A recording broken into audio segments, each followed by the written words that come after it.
This is the 10% Happier Podcast. I'm Dan Harris.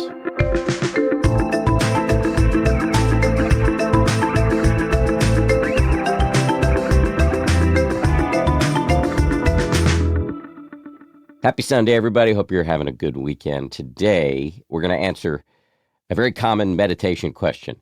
How do I meditate when I'm in physical pain or psychological pain?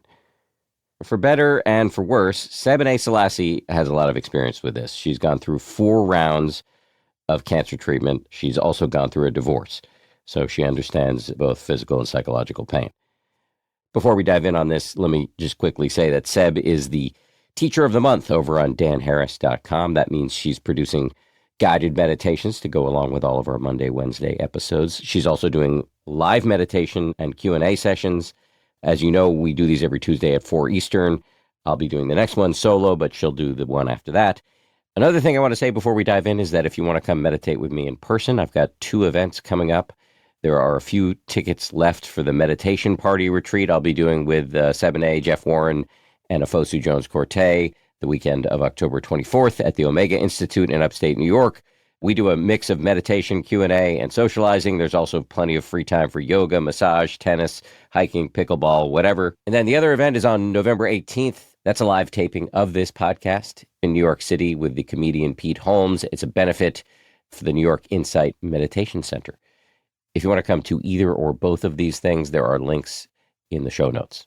Okay, we'll get started with Sebene Selassie, who you'll hear in conversation with my executive producer, DJ Kashmir, right after this.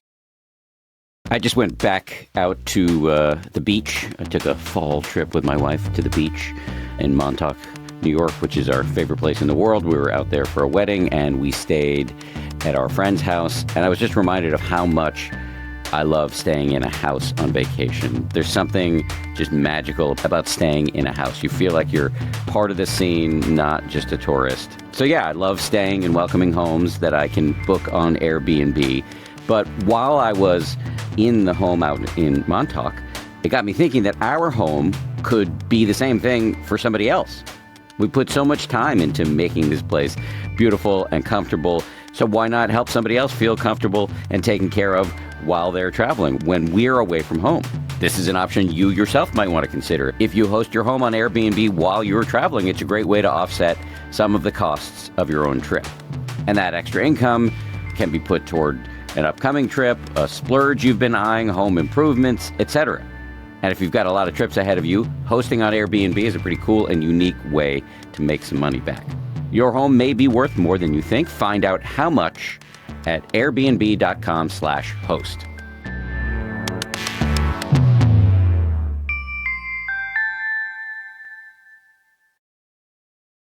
Sebene Selassie, welcome back.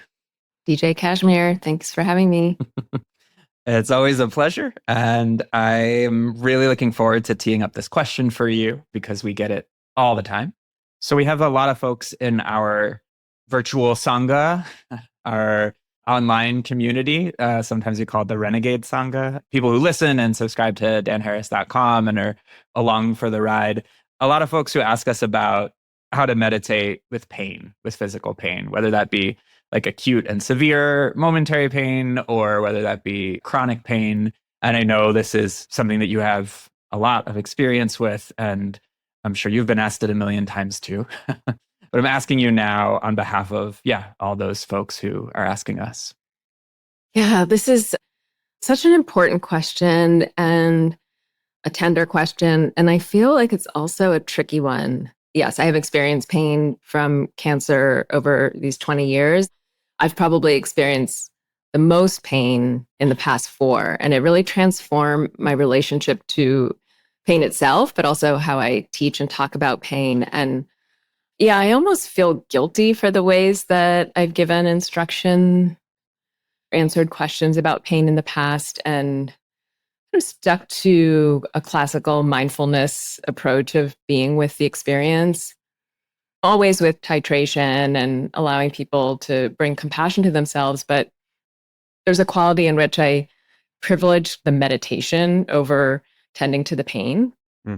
And it's hard because there is a mental amplification of physical pain that I think meditating with pain and being with pain really helps us see that there's a way in which we are projecting pain often. I know I've done that where pain will arise and then I'm projecting out from the actual experience and almost amplifying or increasing the pain with my thought about the pain. And if I can actually be with the experience of the pain, it's sensation, it's vibration, it's tingling, it's, might even be stabbing, but it's an actual felt sense experience. And there's such power and beauty in being able to experience that for oneself and start to have a relationship to pain as a changing, impermanent physical thing.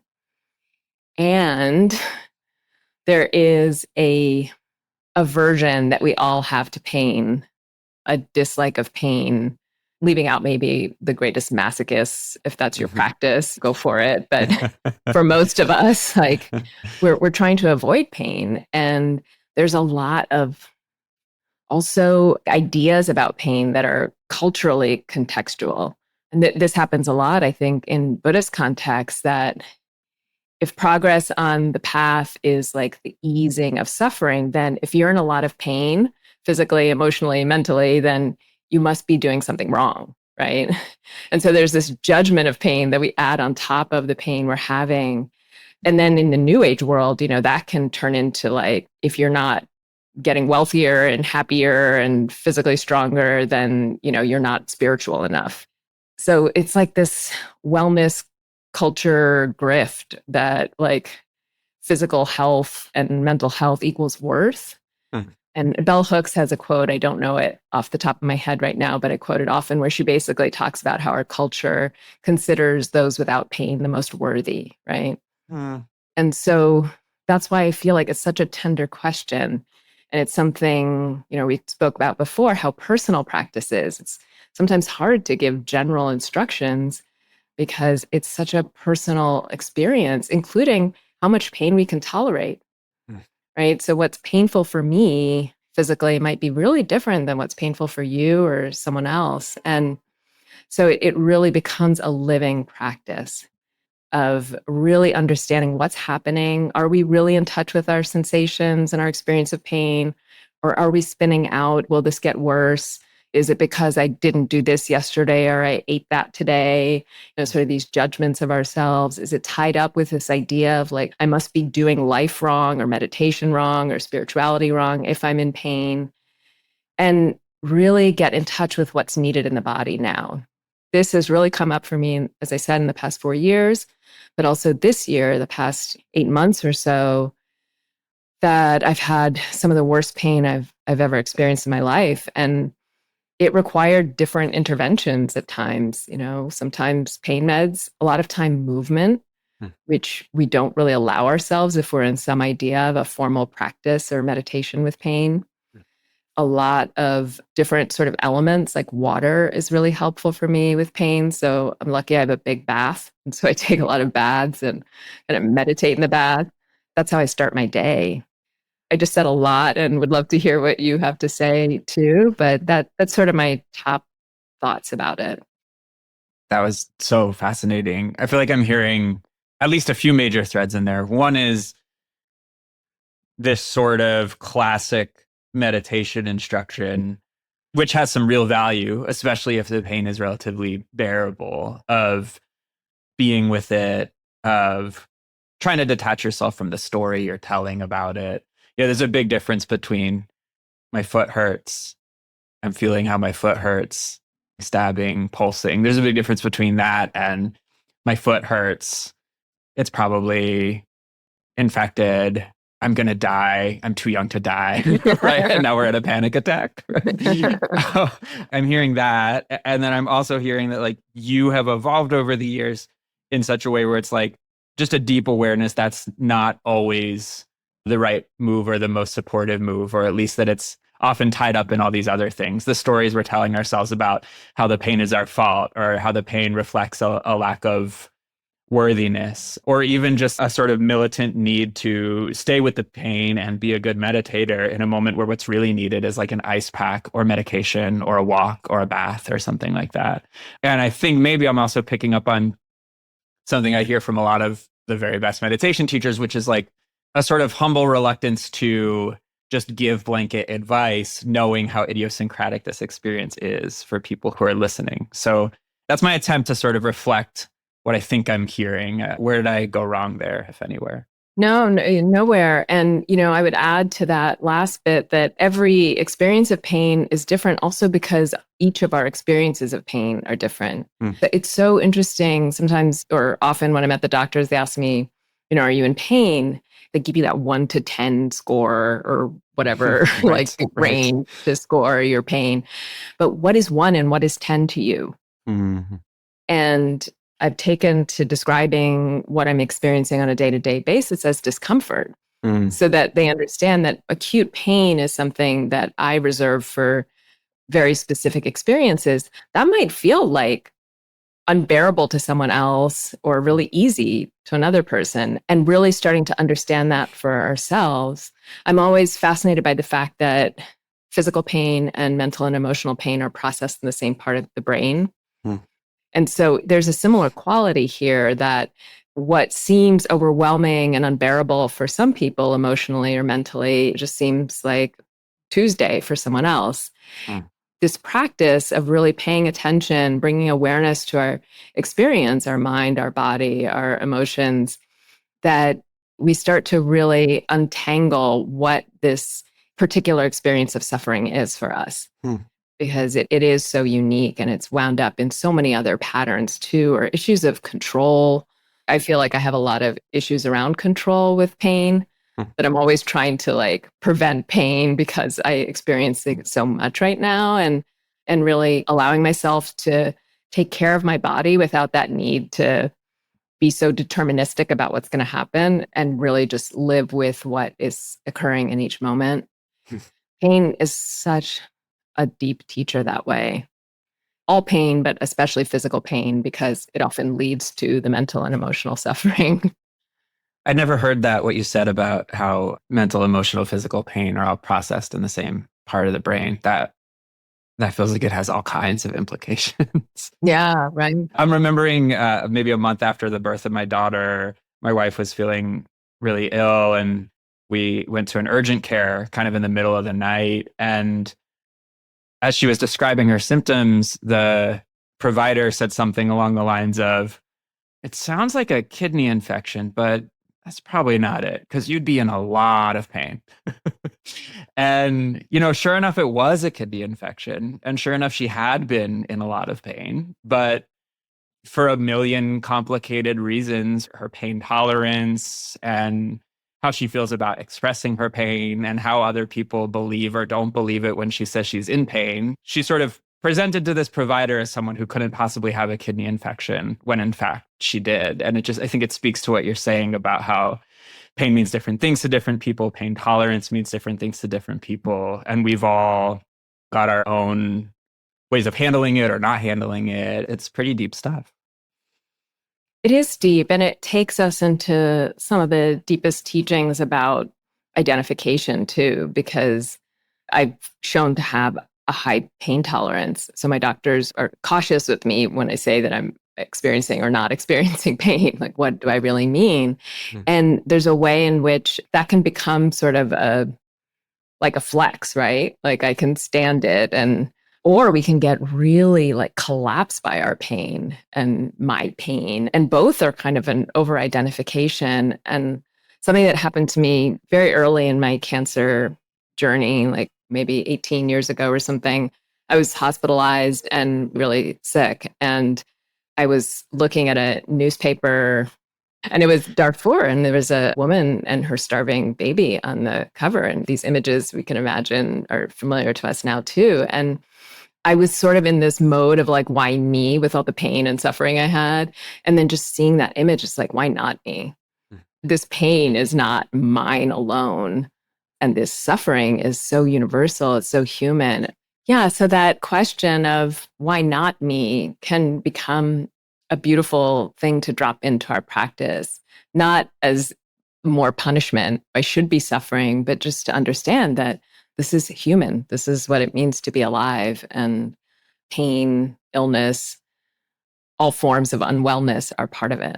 It reminds me of something I've been trying lately in my own practice. Sister Dong Niem, who's a frequent flyer on the show, has a poem about the wave and the ocean, and basically this idea that the wave suffers if it feels like it's separate from the ocean. And of course, it's not separate from the ocean. And I've been experiencing a bit of an uptick in sort of low grade panic symptoms recently. And something I've been trying when I can remember is to just drop the phrase into my mind, you're not the wave, you're the ocean, just as a way of sort of acknowledging like, this is a thing that's happening to me right now, but it's not unique. And we're all suffering. And the story of this moment is less than even a drop in the ocean. And it seems like pretty abstract and like it probably shouldn't work, but it always brings my heart rate down when I remember to do it. I love that. And I love that it's a ocean metaphor and a nature metaphor, because it also takes it out only of the human realm, right? That we're part of this huge interconnected web of life. And there are all sorts of manifestations of experience in that, including animal and more than human. And so I love that it works for you. I want to ask you one more thing before you go. I've been meaning to go back to something you said a few minutes back. You were talking about how, given the idiosyncratic nature of pain and all the different nuances and complexities that can show up for any individual person in any individual moment, you said something about how really what it actually comes down to is being in touch with what the body needs right now. And if you can answer that, then you'll have a better sense of whether it's a walk or a bath or an ice pack or a sitting meditation or a bath meditation or whatever it might be. And this is advice that has come up multiple times, even just in the course of these last few Sunday interviews we've been doing. And every time I hear it, it feels intuitively right and just way harder to do than to say. And I was just wondering if you could say just a little bit about the how of trying to answer that question for ourselves. What does my body need right now? That's such a good question. And I want to preface it with, if we're not feeling chronic pain or emotional distress or something that feels like it needs a particular tending to, that feels particularly tender or destabilizing even, that could be a time when we want to feel into what is needed. And that is a somatic practice that I think I'll talk to in a second. If we are not in that tender or destabilizing place, I think it can be really helpful, especially if we're at the beginning stages of our practice, to not sort of choose here and there, to stick with a practice so we start to learn our own systems, right? So it can be helpful to say, I'm only going to practice breath meditation for a month, 3 weeks, 2 weeks, 1 week even. But to really explore something so that we gain some traction, some understanding, and that might turn into a year of a particular kind of practice. It really is such a power in becoming our own masters of particular ways of understanding our own systems, right? So if we're jumping from practice to practice, it's a little harder to do. Of course, we'll start to understand things, but we won't see the same sort of patterns and habits of mind and body and heart that we would see if we were sticking with practice. So I'll say that first. And then say, if we feel like we're ready to kind of work more intuitively, I don't even want to say intuitively, because I think there's a lot of intuition involved in sticking with the practice too. But if we want to work more improvisationally and playfully, and, you know, we feel like, okay, I get this meditation thing and I want to see like if I can feel into what was right for me, because I know these different practices now and I have a good handle and I want to see which ones work for what. For me, it would involve coming to some sort of stillness. And that might be standing and swaying. It doesn't have to be perfectly, like, hopefully not rigid. And dropping the question in and listening is seeing, even if I can bring my awareness away from my head which is not necessarily the place where thoughts come from. That's our idea of the brain, but there's a way in which we can be very head-centered. And so when we drop into the body, feel the belly, feel the chest, feel the feet on the floor, we can kind of listen to other cues just besides our thoughts and just say, what do I feel like today? And really feel is the operative word there, right? So we're sensing into, oh, okay, yeah, I feel like a tightness in my belly. I think I want to do some lying down practice so that I'm not holding my belly in that way. Like I can really relax my whole body. Or, oh, my heart feels a little constricted. Metta always makes my heart feel open because I focus my attention there and the way that I learned it. Or I have a lot of emotions roiling. I might want to do a rain practice so that there is more of a sense of what's happening right now that's grounded in more than just our like planning mind. So if we're relatively new and or if we're feeling a relative level of okayness in our body, it can be a really good idea to pick one practice and stick with it for a period of time to deepen. And if we're a little further along and or if we're really going through a thing, a good place to start can just be to try to drop that question, bring our attention to the body, what's needed right now, and just see what comes up. Yeah, that's something people could try. And that's with the caveat that like, maybe there are people who really like doing something different every day from the get-go, and that works for them. So all of it comes back to really knowing ourselves, right? I had a teacher one time, I was expressing how, in part as a symptom of working on this show, I was feeling a little flooded by too many practice options. Yeah. And also I was in a period where I really felt like just answering basic questions like what does my body need or how am I feeling or what emotions coming up, like even that felt really far away. And so the advice I got, which I followed for most of a couple of years, was just sit down, follow one inhale, one exhale, and then see what's happening in your body. And then do another inhale and another exhale and just see what's happening in your body. Rinse, repeat for however many minutes you have. And it was just such good advice. It was the best of both worlds in a sense. It was just linear enough, just simple enough, but it was like forcing me to keep trying to build that muscle of listening a little bit more after, I don't know, for me at that time, 30 or 35 years of not really doing that. Yeah. The simpler, often the better. I think that's a good place to wrap for today. I just want to thank you again. A lot of folks who are listening today will have had you in their ears for a few weeks, and they'll have you in their ears for another week and a half or so before our next Teacher of the Month comes on. And yeah, just so appreciate what you're offering and excited to do this again sometime. Oh, thank you, DJ. It's lots of fun. Thanks to Seb and DJ. Don't forget that Sebene is doing companion meditations for all of our Monday, Wednesday episodes, and also weekly live guided meditation and Q&A sessions over on danharris.com. And our next one is coming up. Our next live session is coming up on October 21st at 4 Eastern. We do these every Tuesday at 4. I'll be doing that one solo.